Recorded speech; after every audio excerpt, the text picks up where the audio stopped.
Welcome to soda Buti. So இந்த வீடியோவில் பார்க்க போகிறது ஏகப்பட்ட படங்கள் வெப்சீரிஸ்னு மொத்தமாக படமே வந்து ஒரு 4 ப்ளஸ் வெப்சீரிஸ் 2 மொத்தமாக 6 சேர்ந்துருச்சா இதுவே. அது இல்லாமல் இன்னும் வேறு 2 இருக்குது. அது பார்த்து முடிச்சுட்டு நாளைக்கு வீடியோ வந்துடும். ஸோ இதிலே 6 கணக்கு வந்துடுது. இந்த வீக்கெண்டுக்கு டசன் கணக்கில் எல்லாமே நல்லதாக வந்து இறங்கிருக்குது. அப்படியாக ஏகப்பட்ட படங்கள் இருக்குது. ஸோ மொத்தமாக இந்த வீடியோவில் என்னன்றதை பார்த்துடலாம். அதில் ஒன்று மட்டும் தமிழ் டப்பிங்கில் ஒரு படம் மட்டும், மற்ற எல்லாமே தமிழ் டப்பிங்லேயே இருக்குதுப்பா. அதுக்கு முன்னாடி ஒரு குட்டி விஷயம், கேமிங் திருவிழா அப்படிங்கிற ஈவெண்ட் வந்து ஆகஸ்ட் 30-31 சென்னை ட்ரேட் சென்டரில் நடக்க போகுது. இதில் இந்த அனிமி ஃபேன்ஸாக நீங்கள் இருக்கும் பட்சத்தில் கேமிங் ஆடுறவங்களா இருந்தீங்க அப்படின்னாக்க எல்லாரும் வந்து கலந்துக்கங்க.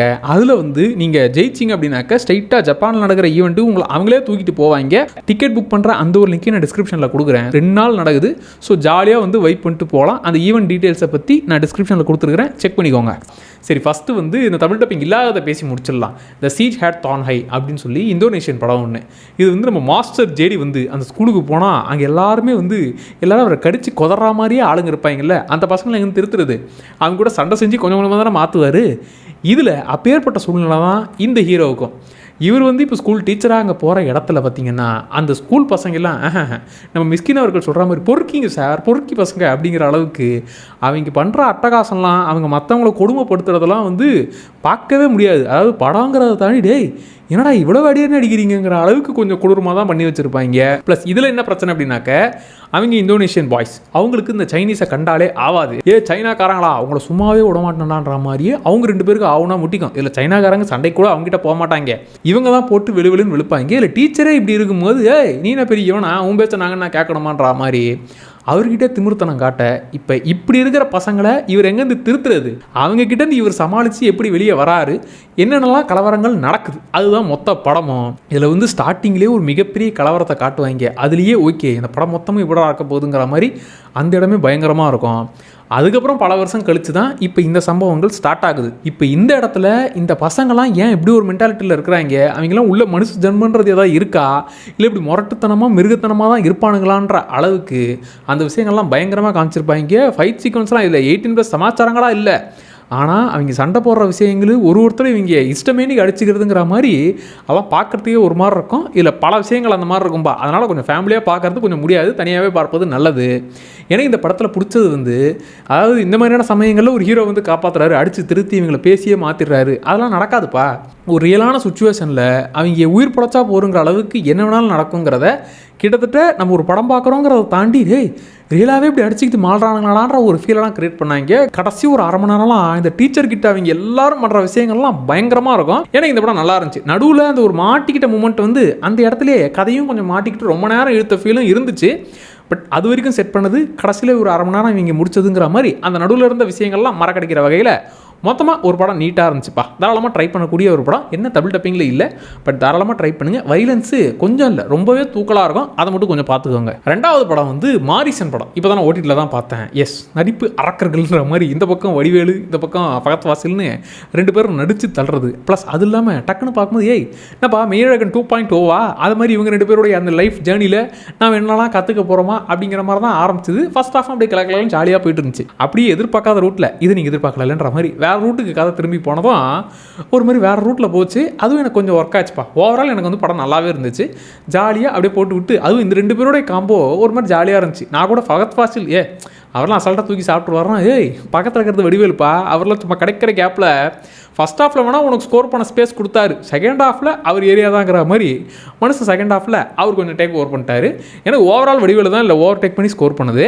வடிவேலு அவர்களுக்கு வந்து அடிக்கடி மொத்த விஷயமே மறந்து போடும். ஐயோ நீ தான் என் பையனா, நீ தான் யாருப்பா அப்படிங்கிற மாதிரி எல்லாருமே எல்லா விஷயத்தையுமே மொத்தமாக மறந்துடுவார். ஆஹா இவங்ககிட்ட இருக்கிற விஷயத்தை நம்ம ஆட்டையை போட்டுருணும்டா, இந்த சுச்சுவேஷனை யூஸ் பண்ணி நாம் செட்டில் ஆகிடணும்டான்னு சொல்லி ஃபகத் ஃபாசில் இவரை யூஸ் பண்ணிக்க நடக்க அதுக்கப்புறம் நல்லா ஆகுதுங்கிறதா இந்த படம். ஸோ ஃபஸ்ட் ஹாஃப் அப்படி அழகான ஜேர்னியாக கொஞ்சம் பொறுமையாக அப்படியே டேக் ஆஃப் ஆகும். செகண்ட் ஹாஃபில் தான் பல விஷயங்களை இவங்க பேசியிருப்பாங்க. சிலருக்கு அந்த விஷயங்கள் கொஞ்சம் என்னப்பா வேறு எங்கேயோ போகிற மாதிரி இருக்குங்கிற மாதிரி தோணலாம். பட் கடைசியாக இந்த 2 பேருடைய இந்த காம்போலாம் அப்படி நீட்டாக முடிச்ச இடம் அது ஒரு மாதிரி நல்லா இருந்துச்சு. செகண்ட் ஹாஃபில் ஒரு சில இடத்துக்கு அப்புறமா ஓகே இதுதான் நடக்க போகுதுங்கிற மாதிரி உங்களுக்கு கிளியராக புரிஞ்சிடும். பட் அந்த விஷயங்களுமே கூட அதில் ஒரு சின்ன விஷயமா ஸ்டார்டிங்கில் வடிவேலுடைய நிலைமையை காமிச்சு அதுக்கு பின்னாடி சில விஷயங்களெல்லாம் சொல்லி ஓவரால் படம் வந்து நல்லா இருந்துச்சுப்பா. இந்த மாதிரியான கதையில் இந்த மாதிரி 2 பேர் அப்படியே அவங்க ட்ராவலில் போகிற மாதிரி பெரிய பெரிய ஹீரோஸ்லாம் பண்ணால் நல்லாயிருக்கும். அவனா கேங்ஸ்டர்னே சுற்றிக்கிட்டு இருக்காம இப்படி கொஞ்சம் இந்த ஃப்ளேவரில் மற்ற ஹீரோஸும் பண்ணால் ஒரு மாதிரி பார்க்கறதுக்கு நல்லாயிருக்கும். அப்படி எனக்கு இந்த ஃப்ளேவரில் இவங்க 2 பேரை பார்த்தது நல்லா இருந்துச்சுப்பா. சரி, 3வது படம் வந்து F1 படம். எஸ், இது வந்து இப்போதைக்கு புக் மை ஷோவில் ஸ்ட்ரீம் ஆகிட்டு இருக்குது, தமிழ் டப்பிங்லேயுமே இருக்குது, சீக்கிரமாக பிரைம்லேயும் வந்துடும். இப்போதைக்கு புக் மை ஷோவில் இருக்குதுப்பா. இது வந்து பக்கா தேட்டர் எக்ஸ்பீரியன்ஸ் தான். அப்போ நான் வீட்டில் உட்காந்து பார்த்தா செட் ஆகாதுன்னா அதுவும் செட் ஆகும். இந்த படம் வந்து அதாவது இது வரைக்கும் நீங்கள் பார்க்காத கதைக்களமோ இது வரைக்கும் காட்டாத ஒரு ட்விஸ்ட்டு அப்படிலாம் கிடையாது. ஆனால் இந்த படம் ஏன் பயங்கரமாக ஒர்க் ஆச்சு அப்படின்னா எல்லாமே கரெக்டான லெவலில் அப்படியே அதை கரெக்டாக செட் ஆகும்போது நார்மலான ஒரு விஷயம் கூட அப்படி நச்சுன்னு நமக்கு பிடிக்கும்ல, அந்த ஒரு விஷயம் தான் இந்த படத்தில் நடந்தது. பிராட் பிட் அவர் வந்து அந்த ஆட்டிடியூடை கேரி பண்ணுற விதம், மனுஷன் அப்படியே ஸ்வாகாகவே இருக்கிறார். அப்போ ஃபைட் கிளப்பில் பார்த்து சிலுத்து போய் சிலரை விட்டா மாதிரி இப்போவும் அந்த மனுஷனுடைய அப்படியே அந்த ஆட்டிடியூடுங்கிறது கெத்தாகவே அப்படியே மெயின்டைன் பண்ணுறா. அப்படி அவரை வந்து எல்லாருமே அவருடைய நிலைமை பார்த்து கலாய்க்கிறதுல கூட மனுஷன் ரியாக்டே பண்ண மாட்டாரே, நீங்கள்லாம் ஒரு ஆளாடா, நான் என் வேலையை பார்க்க வந்திருக்கேன்டா, உங்ககிட்ட பதில் சொல்கிறது என் வேலையே இல்லைடான்ற மாதிரி அங்கேயுமே அந்த ஆட்டிடியூட் காட்டுற விதம், அவங்க டீமுக்குள்ளே நடக்கிற அந்த சண்டை, ப்ளஸ் பல வருஷத்துக்கு முன்னாடி நீ பெரிய ஜித்து தான்ப்பா, இப்போ அதே லெவல்லாம் இப்போ கிடையாது, இத்தனை வருஷம் கேப் இல்லை, அந்த கேப்பில் மொத்தமும் காலி ஆகிடுப்பேன், திரும்பிலாம் அதே ஃபார்முக்கு வரமாட்டேங்கிற மாதிரி எல்லாருமே அவர் ஒரு மாதிரி ஓவராக தான் பண்ணிக்கிட்டு இருக்கான், இவனை வச்சு நம்ம ரேஸில் ஜெயிக்கவே முடியாதுங்கிற மாதிரி எல்லாருமே கொஞ்சம் இவனை திமிர்காரனாக தான் பார்ப்பாங்க. ஆனால் அந்த திமிர்காரனை தான் நமக்கு ரொம்ப பிடிக்குமா. ஸோ அந்த ஆட்டிடியூடோட மொத்தமாக இந்த டீமை அவருக்கு புரிய வைக்கிறது, மொத்தமாக அப்படியே டீமை ஜெயிக்க வைக்கிறதுங்கிற மாதிரி பல விஷயங்களை பார்ப்பாரு. ஸோ இவங்க 2 பேர் அந்த டீம்மேட்ஸுக்குள்ளே நடக்கிற அந்த சண்டை, பூமர் அங்கிள் என்ன அங்கிள் நீங்கள் வந்துட்டிங்களா, நான் தான் அங்கிள் அப்படிங்கிற மாதிரி அவங்க 2 பேர் சண்டை போட்டுக்கிறது ஒரு மாதிரி செம்ம வைப்லேயே படம் முழுக்க இருக்கும். அதான் இந்த படம் பார்த்துட்டு ப்ளஸ் அப்படியே நம்ம தல அஜித்துடைய அந்த பேட்டியை கேட்டுட்டு தலை இந்த படத்தை ரீமேக் பண்ணிருக்கலாமே தலைன்ற மாதிரி தான் ஃபீல் ஆச்சு. விடாமுயற்சி பேரும் செட் ஆகிடுச்சு. மகிழ் திருமேனிக்கிட்டு இந்த கதையை நீங்கள் ரீமேக் பண்ண சொல்லி கொடுத்துருக்கலாம். ஆல்ரெடி நீங்கள் ரியல் லைஃப் கனெக்டும் இருக்கும். ஏன்னா நிறைய பேர் வந்து சும்மா ஒரு கார் ரேஸுங்கிற அடிக்கடி ஆக்சிடென்ட் தானே பண்ணிட்டு இருக்காரு. அந்த சம்பவங்கள்லாம் இந்த படத்துலையுமே நிறைய இருக்கும். ஸோ ரியல் லைஃப் கனெக்டாக அண்ட் அந்த கார் ரேசிங்காக இவ்வளோ ஒரு வெயிட் லாஸ் பண்ணது, தல அஜித் இப்படி மாறினதுங்கிற மாதிரி அந்த ஒரு விஷயமும் பயங்கரமாக இன்ஸ்பைரிங்காக இருக்கும். அப்படி ஒரு படம் தல அஜித்கிட்டேருந்து ஒன்று திரும்பவும் வேணுங்கிற மாதிரி அவரே ஆசைப்படுறாருன்னும் போது அது சீக்கிரம் நடக்கணும்னு இந்த படம் பார்க்கும் போதெல்லாம் ஃபீல் ஆச்சு. விடாமுயற்சி டைட்டில், பத்திக்கிச்சி சாங்கு, இதெல்லாம் அப்படியே சேர்ந்து F1 பார்க்கும்போது தல அஜித் இவருக்கு பதிலாக இவர் இருந்தால் இப்படி இருக்குங்கிற மைண்ட் செட்லேயே பார்த்ததுப்பா. அண்ட் இந்த படத்துக்குலாம் நல்லா இருக்கு நல்லா இல்லை அந்த கேட்டகரிக்குள்ளவே வராது. தரமான படம், தாராளமாக பாருங்க. அடுத்து 4வது வந்து தலைவன் தலைவி. அதுக்கு தனியாக ரிவ்யூவும் போட்டோம்ப்பா. அது நம்ம தேட்டரில் வந்தப்பவே பார்த்தாச்சு.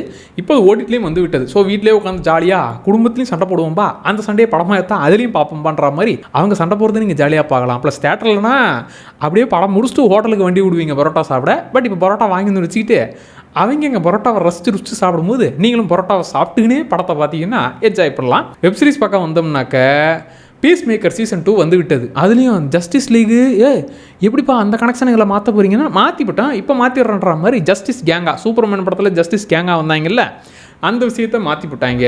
அண்ட் இந்த சீசன் 2க்கு சீசன் 1 பார்த்ததுனா ஆப்வியஸாக வரணும். ஏன்னா அதில் இருக்கிற விஷயங்கள், அதில் இருக்கிற கேரக்டர்ஸை வச்சு தான் இந்த சீசன் 2 ஸ்டார்ட் ஆகுது. பீஸ் மேக்கர் 1 என்பது முழுக்க 18+க்கான சீரீஸு. அவ்வளவு கெட்ட வார்த்தைங்க இருக்கும். தமிழில் கூட கம் பண்ணுறாங்க, தமிழ் டப்பிங்கில் எவ்வளவோ கம் பண்ணிட்டாங்க. இருந்தாலும் சீன்ஸாகவும் ரொம்ப 18+ஆக இருக்கும். சீசன் 1 பரவாயில்லங்கிற அளவுக்கு சீசன் 2 ஒரு எபிசோடு தான், அதில் ஒரு சீன் வரும். டேய் நான் என்ன அந்த மாதிரி படம் பார்க்குறேன்னா இல்லை ஒரு வெப்சீரிஸாக பார்க்குறேன்னா டவுட் வர அளவுக்கு ரொம்பவே ஓப்பனாக எல்லாமே கிடக்கும். ஸோ அதனால் இது வந்து ஸ்ட்ரிக்ட்லி ஃபார் 18+. மற்றவங்க இந்த பக்கமே போயிடாதீங்க. அந்த ஒரு சீன்லாம் ரொம்பவே ஓப்பனாக இருக்கும். சீசன் 1ஓட ஒரு மடங்கு அதிகமாக இருக்கணும். அதெல்லாம் ஓகேப்பா, அதுக்குன்னு இந்த விஷயத்துலலாம் அதிகமாக காட்டுவியாங்கிற மாதிரி இருந்துச்சு. கொஞ்சம் ஓவராக தான் போயிருக்கிறீங்க. அதோடு சேர்ந்து கதையும் செட் பண்ணுறது கடைசியாக முடித்த விதங்கிற மாதிரி வேறு ஒரு பிரச்சனையில் நம்ம பீஸ் மேக்கர் போய் மாட்டிக்கிறதுங்கிற மாதிரி அந்த விஷயமும் ஐடியா நல்லா இருந்துச்சு. பக்காவாக அடுத்த எபிசோடு எப்படா வருங்கிற அந்த ஒரு வெயிட்டிங்கோட பக்காவாக தான் செட் பண்ணி முடிச்சிருக்கிறாங்க. இந்த ஃபஸ்ட் எபிசோட் நல்லா இருக்குதுப்பா. அதே போல் இன்னொரு வெப்சீரிஸ் வந்து வாரம் எபிசோடாக வந்துகிட்டு இருக்கிறது ஏலியன் எர்த்துங்கிற வெப்சீரிஸ். இதோட 2 எபிசோடை பார்த்துட்டு நம்ம ரிவ்யூ போட்டிருந்தோம். 3வது எபிசோட் நான் பார்க்கணும். பட் அந்த 2 எபிசோடு நீங்கள் பார்க்கல அப்படின்னாக்க தாராளமாக ட்ரை பண்ணுங்கள். நல்ல ஒரு சீரிஸ். இப்போ வினோத ஜந்துக்களை இவங்க பிடிச்சி வச்சிருக்கிற ஆராய்ச்சிக்காக வச்சிருக்கிற அந்த ஸ்பேஸ்ஷிப்புக்குள்ளே இப்போ எல்லாரும் உள்ளே போகவும் ஏகப்பட்ட ஜந்துக்கள் வெளியே வந்துருச்சு. ஐயோ இப்போ அதுங்கிட்ட இவங்க எப்படி தப்பிக்க போகிறாங்கிற மாதிரி ஃபஸ்ட்டு 2 எபிசோட்லேயே கலவரங்களை செட் பண்ணி வச்சுட்டாங்க. இந்த 3வது எபிசோடு இனிமேல் தான் பார்க்கணும். ஸோ இன்னும் பார்க்காம வச்சிருந்தீங்கன்னா அதையும் பார்த்துருங்க. வாரம் இந்த ஒரு விஷயத்தை டிக் பண்ணி போட்டுக்கணும் போல இருக்குது. ஏலியன் எர்த்து அப்புறம் பீஸ் மேக்கரும் வாரம் டிக் மார்க் போட்டு அதை கம்ப்ளீட் பண்ணும் போல். ஸோ 4 படங்கள் இருக்குது, ப்ளஸ் 2 வெப்சீரிஸ் இருக்குது. இதெல்லாம் இன்னும் 2 வெப்சீரிஸ் இருக்குது. அதை பார்த்து முடிச்சுட்டு வீடியோவை போட்டுறேன்ப்பா. இதில் எத்தனை பார்த்து முடிச்சிட்டிங்க, இல்லை இந்த வீக்கெண்டுக்கு நீங்கள் என்ன பிளான் வச்சிருக்கிறீங்கிறத கமெண்ட்டில் சொல்லுங்கள். அதை நானும் தெரிஞ்சுக்கிறேன். மறக்காம சோடா பிடி சேனலை சப்ஸ்கிரைப் பண்ணிக்கோங்க. Tata by.